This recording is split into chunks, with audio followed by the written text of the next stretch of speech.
गुरु ने जो नाम दिया उसको भजिए। भजने का मतलब क्या होता है? भजने का मतलब होता है बार बार याद करना, दुनिया की तरफ से भगना और नाम से जुड़ना। कौन सा नाम? कोटि नाम संसार में और ताते मुक्ति न होए।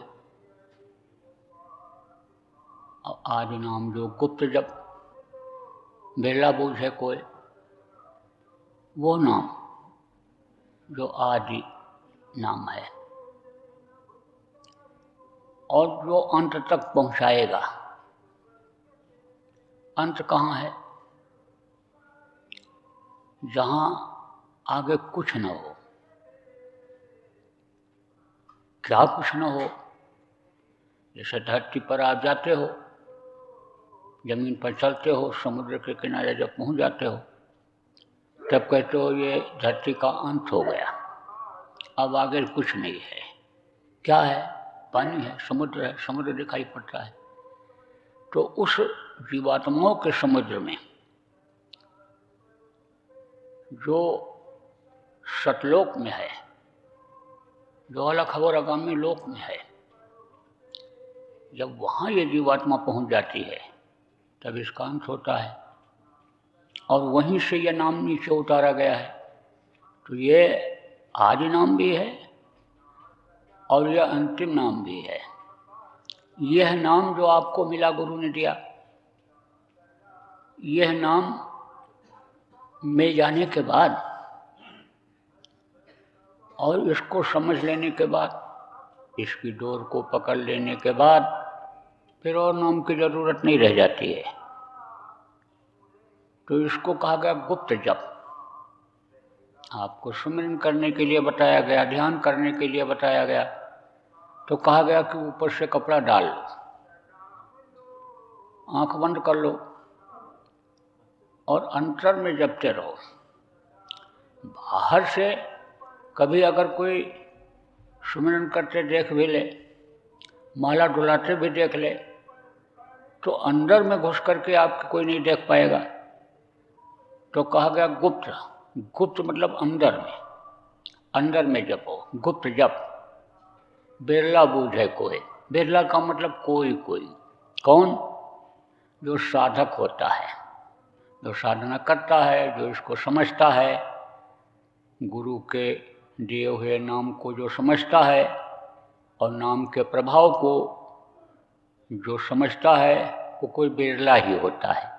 सब लोग नहीं होते हैं। जैसे आप इसमें बहुत से लोग बैठे हो जो नामदानी हो, कुछ ही ऐसे हो जो इस कार्तिक पूर्णिमा के अवसर पर नामदान लेने के लिए आए हो। शेष आप जितने भी लोग हो, सब लोग आप नामदानी हो, लेकिन सब लोग अभी ना तो नाम के प्रभाव को समझ पाए और ना तो नाम को समझ पाए। आपने तो ये प्रार्थना जब सुनी महात्माओं के मुख से कि मन तू भजो गुरु का नाम, तो उसका अर्थ बहुत से लोगों ने लगा लिया कि माता पिता ने जो गुरु जी के शरीर का नाम रखा, उस नाम को हम भज लेंगे, याद कर लेंगे, उसी नाम को रट लेंगे, बार बार बोलते रहेंगे, तो अन्य समझो हमारा मुक्ति और मोक्ष हो जाएगा। उस नाम को जपने से मुक्ति मोक्ष नहीं होगा। जो गुरु ने नाम दिया उस नाम को भजो, उस नाम को जपो। ये जितने भी लेख हैं, धार्मिक ग्रंथ हैं, या जितनी भी प्रार्थनाएं हैं, यह सब अंतर के रहस्य से भरी हुई हैं और एक एक शब्द का कीमती अर्थ है। यानी समझो एक अर्थ ऐसा होता है कि जो लगा करके और बता देते हैं कि इसका अर्थ है, लेकिन उसमें दम नहीं रहता है। और एक ऐसा अर्थ होता है कि जिसको मास्टर समझा देता है, बता देता है कि इस तरह से सवाल को हल करो तो हल हो जाता है। अब यह है कि उस पर जब ध्यान दिया जाए तो प्रार्थना हम आप भी बोलते हैं, हमारे गुरु महाराज भी, अपने गुरु महाराज भी बोलते थे कि मंटू भजो गुरु का नाम, एक दिन खाली पड़ा रहेगा और संग न जाए सदाम। आप देखो कोई चीज़ जाती है इस दुनिया संसार से? कुछ नहीं जाती, सब छूट जाता है। एक सदाम, सदाम किसको कहते हैं? पहले छेद वाले पैसे चलते थे। आपकी जिनकी उम्र 70-80 साल की है, आपने वो छेद वाला पैसा देखा होगा, उसको छदाम कहते थे कि यह भी एक पैसा भी, छेद वाला पैसा भी, यह साथ नहीं जाएगा। ये तब की बनी हुई प्रार्थना, संग न जाए छदाम। यह तन तुझको मिला जो प्रभु ने दिया, उससे कर तू कुछ काम, इस शरीर से कुछ काम करो, और नहीं तो ये पानी केरा बुदबुदा आसमान उसके जात।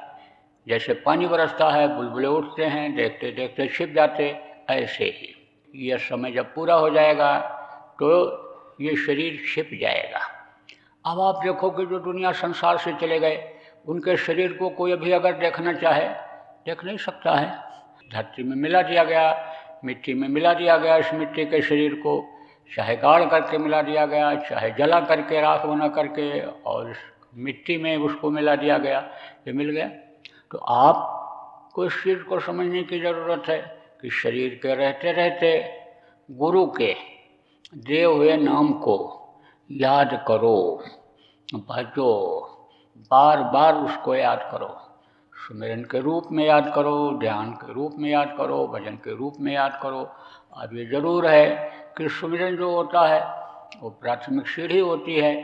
सुमिरन से वो याद आते हैं, नाम को जब लिया जाता है तो रूप को याद किया जाता है, तो वो याद आते हैं, और जब याद आते हैं और उनको जब देखते हैं ध्यान में, कोशिश करते हैं, या सुमिरन में ही दर्शन हो जाता है, तो बराबर जब उनको याद करते रहते हैं तो वो जो नामी जिनके मुंह से ये नाम निकला वो खींच लेते हैं जीवात्मा को, वो अपने पास बुला लेते हैं। तो जो भी नाम आपको मिला, गुरु ने दिया, उसको आप भजो, उसको आप याद करो, उसको बार बार याद करो, बार बार आदत डालो। अब ये जरूर है कि कुछ ऐसे होते हैं जो नाम को जगाते हैं, वो नाम जग जाता है। नाम तो वही है, ये आदि काल का नाम है, नाम कोई नया नाम नहीं है। लेकिन इसको जो संत के रूप में काम करने के लिए आते हैं, जो समर्थ गुरु का काम करने के लिए इस धरती पर उतारे जाते हैं, वो नाम को जगाते हैं। तो नाम तो जागृत है, नाम में चैतन्यता है, नाम तो उसके मुंह से निकलता है, जो कभी सोता ही नहीं है, हमेशा जागता रहता है।